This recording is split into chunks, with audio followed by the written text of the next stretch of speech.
to English in Real Life podcast. Hi there. So glad you're joining us again. How's it going, Mike? Pretty good.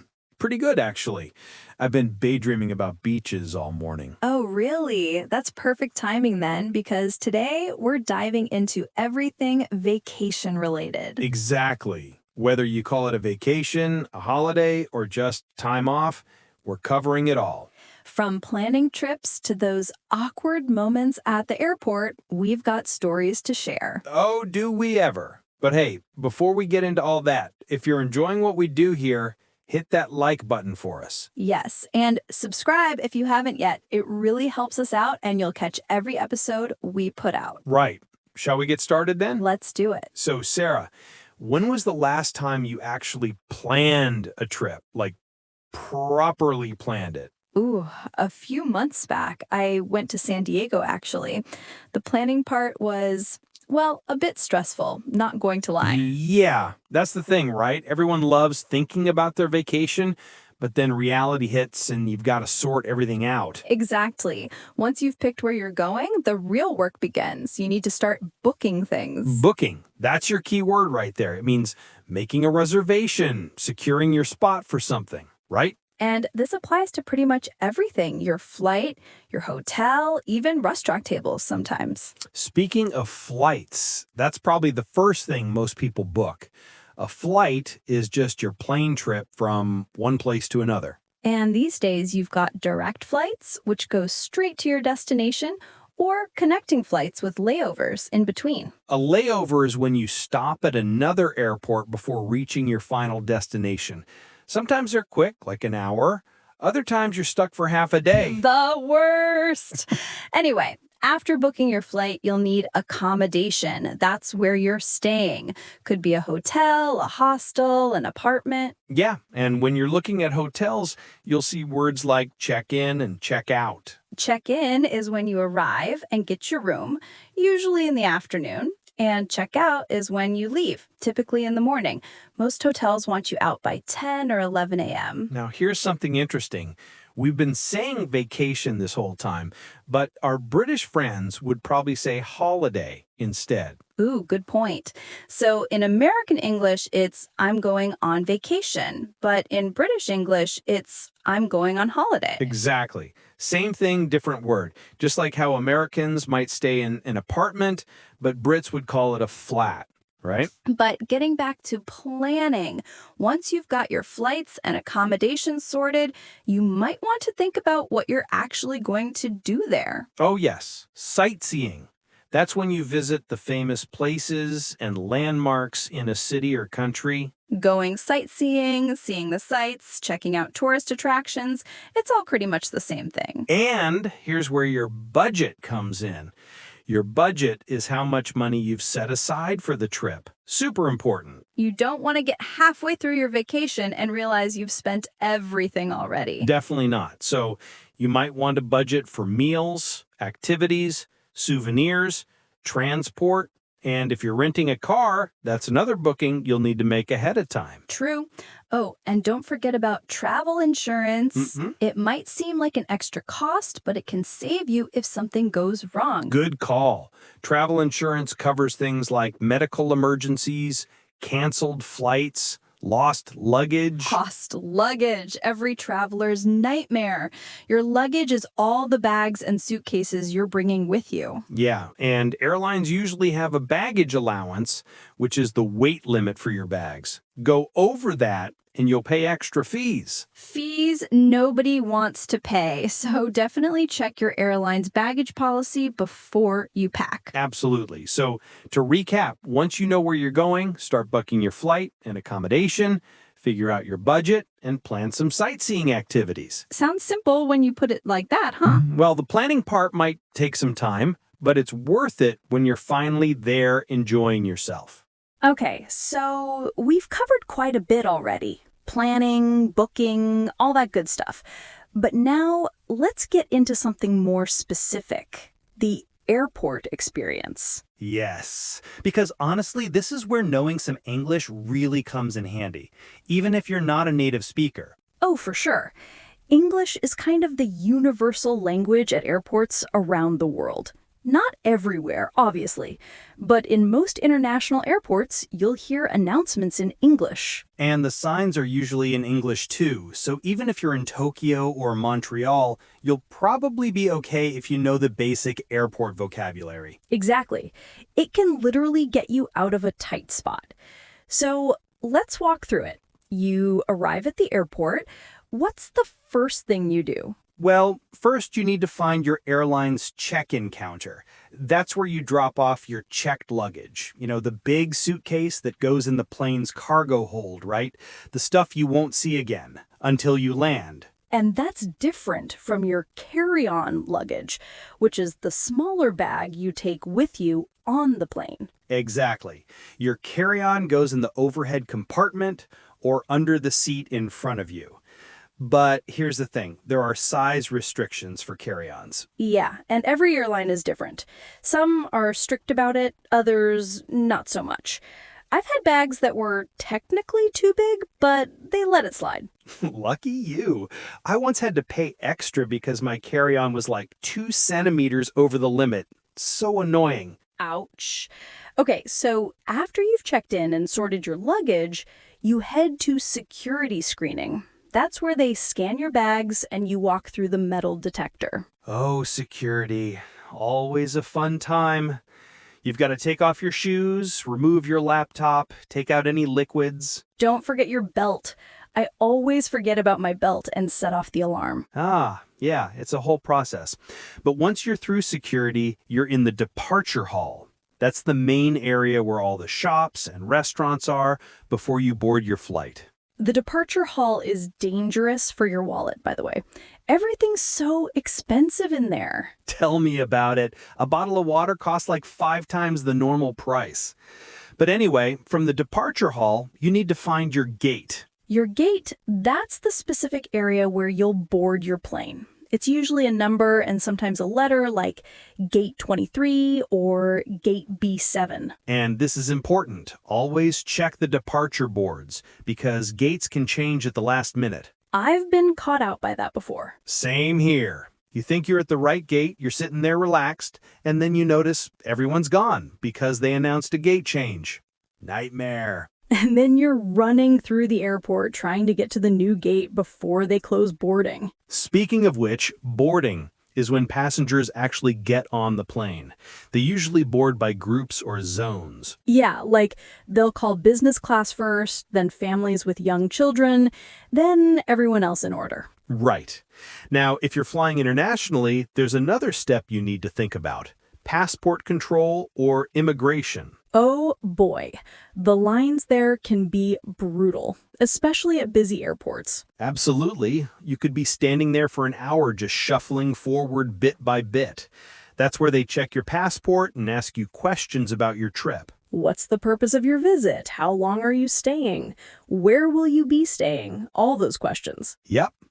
And you've got to have your documents ready. Passport, visa if you need one, maybe a return ticket to show you're leaving the country. And then after immigration, if you are entering a country, you might have to go through customs. That's where they check if you're bringing anything illegal or restricted into the country, like certain foods, plants, large amounts of cash. They'll ask, do you have anything to declare? And the red and green channels, green means you have nothing to declare, red means you do. Most people just walk through the green channel, unless you've been shopping like crazy and you're bringing back loads of stuff. Then you might need to declare it and pay customs duties. True, but honestly, if you're just a regular tourist with your normal luggage, customs is usually pretty quick. Yeah, they wave most people through. Oh, but here's something that always stresses me out. When you're leaving a country and you have a connecting flight. Oh, connections. That's when you land at one airport, but you need to catch another flight to reach your final destination. Exactly. And if your connection is tight, like you only have an hour between flights, it can get really tense. Especially if your first flight is delayed, then you're sprinting through the terminal trying to make your connection. Been there, done that. And in some airports, you have to collect your luggage and check it in again for the next flight, which takes even more time. That's the worst. Although some airlines do transfer your bags automatically if it's all on one booking. Yeah, that's definitely easier. You just go straight to your next gate without worrying about your bags. Okay, so to sum up the airport journey, you check in, drop off your checked luggage, go through security, find your gate in the departure hall, board your plane, and deal with passport control and customs at your destination. And if you know those keywords in English, you'll be fine at pretty much any airport in the world. It really does make traveling so much smoother when you're not confused by the signs and announcements. Absolutely. So, you know what? I think it's time We've got hear an all audio of clip this in here action. of someone actually going through the check-in process at the airport. Yeah, this is a real conversation, well, as real as we can make it, between a passenger and an airline agent at the check-in counter. Let's listen to how they use some of the vocabulary we've been talking about. Here we go. Good morning. Can I see your passport and booking confirmation, please? Yeah, here you go. I'm flying to Miami today. Perfect. Thank you. Let me just pull up your reservation. Okay, I've got you here. You're on flight AA815, departing at 2:45 p.m. Is that correct? Yes, that's right. Great. And are you checking any bags today or just traveling with carry-on luggage? I've got one suitcase to check in. It should be within the weight limit. I made sure of that this time. Ah, good thinking. Let me weigh it for you. Yes, you're all good.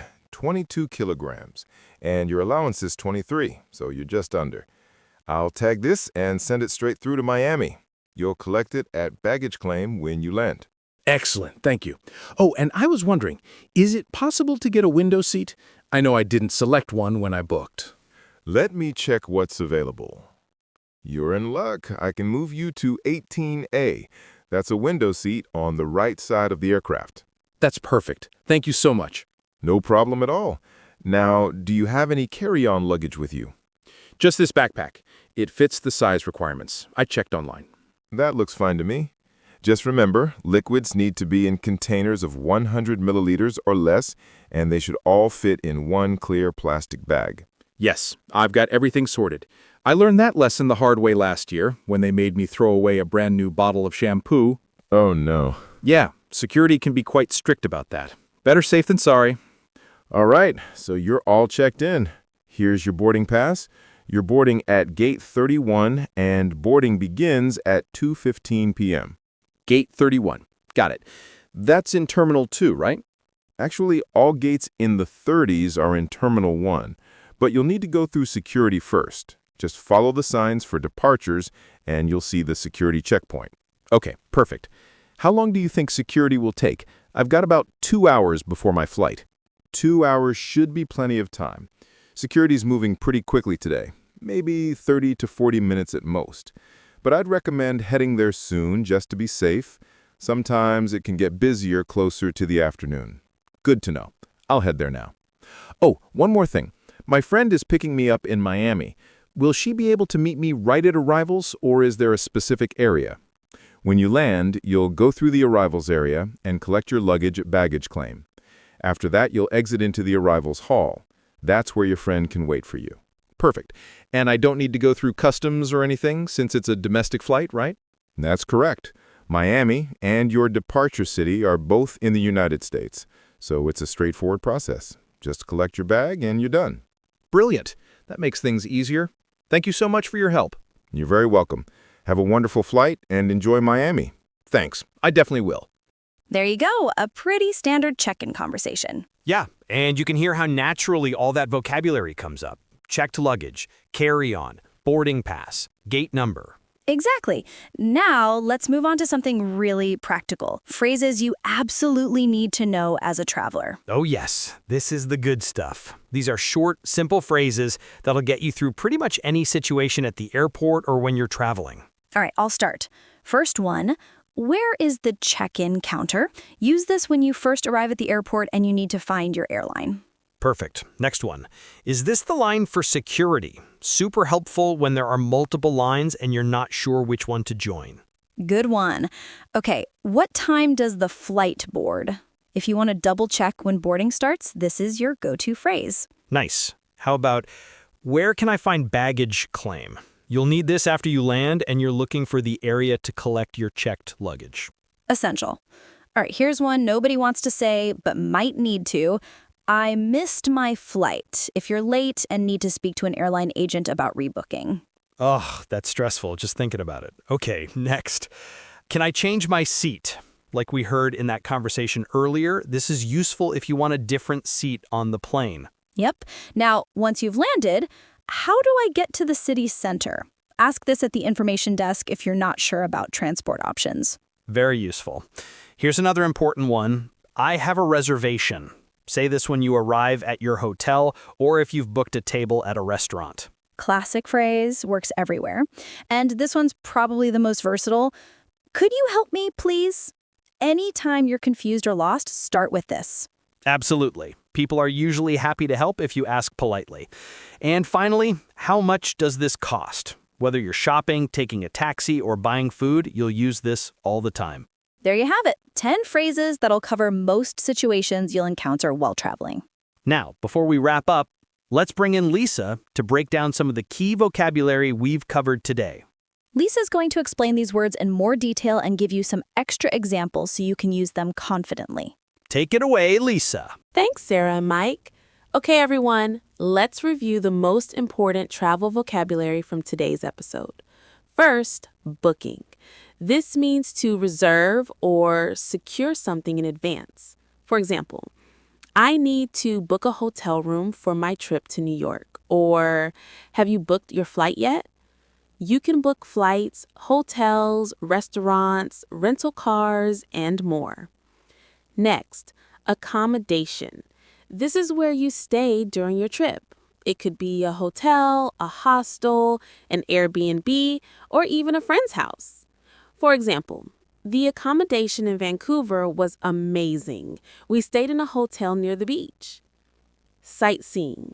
This means visiting famous places and tourist attractions. When you go sightseeing, you're exploring a city or country. For example, we spent the whole day sightseeing in Toronto. We saw the CN Tower and Niagara Falls. Budget. Your budget is the amount of money you plan to spend. For example, my budget for this trip is $2,000. Or, we need to stay within our budget, so let's find cheaper restaurants. Luggage. These are the bags and suitcases you travel with. There are two types. Checked luggage, which goes in the cargo hold of the plane, and carry-on luggage, which you take with you on the plane. For example, I always pack light, so I only need carry-on luggage. Baggage allowance. This is the weight limit set by the airline for your luggage. If your bag is too heavy, you'll pay extra fees. For example, the baggage allowance for this flight is 23 kilograms per person. Check-in. At a hotel, this is when you arrive and get your room. At the airport, this is when you register for your flight and drop off your checked luggage. For example, hotel check-in is usually at 3 p.m. Or, I went to the check-in counter to get my boarding pass. Check-out, this is when you leave your hotel room. For example, check-out time is 11 a.m., so we need to pack our bags tonight. Layover. This is a stop at another airport before you reach your final destination. Sometimes layovers are short, sometimes they're several hours long. For example, I have a 3-hour layover in Chicago before my flight to Seattle. Security screening. This is where security checks your bags and makes sure you're not carrying anything dangerous. You'll walk through a metal detector and your carry-on will be scanned. For example, security screening took forever today. The line was so long.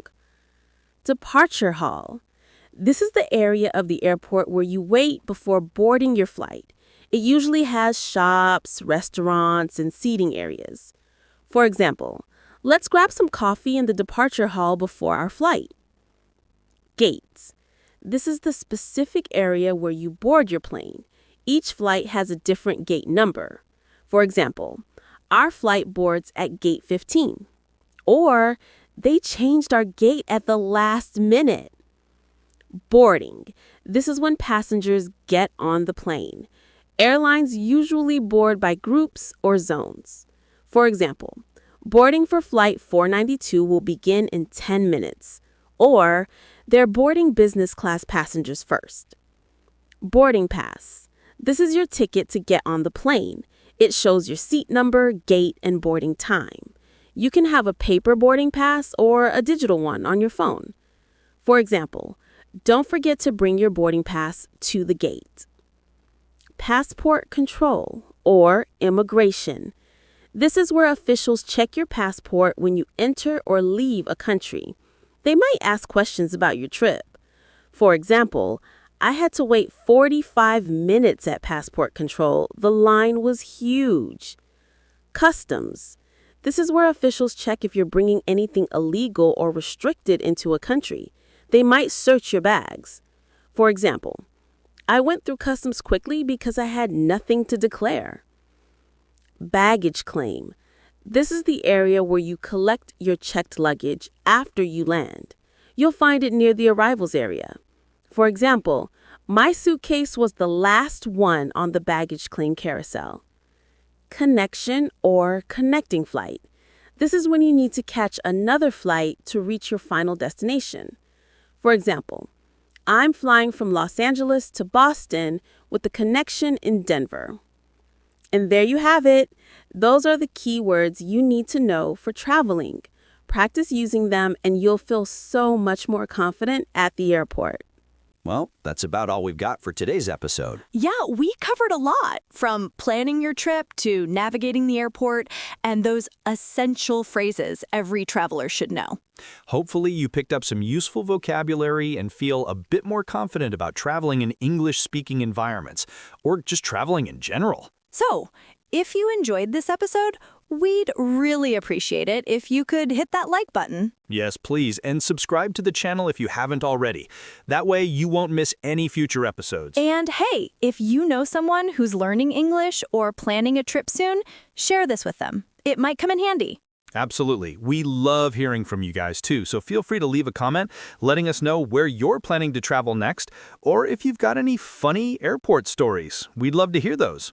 All right, everyone. Thanks so much for listening. Safe travels, and we'll catch you in the next episode. Bye-bye.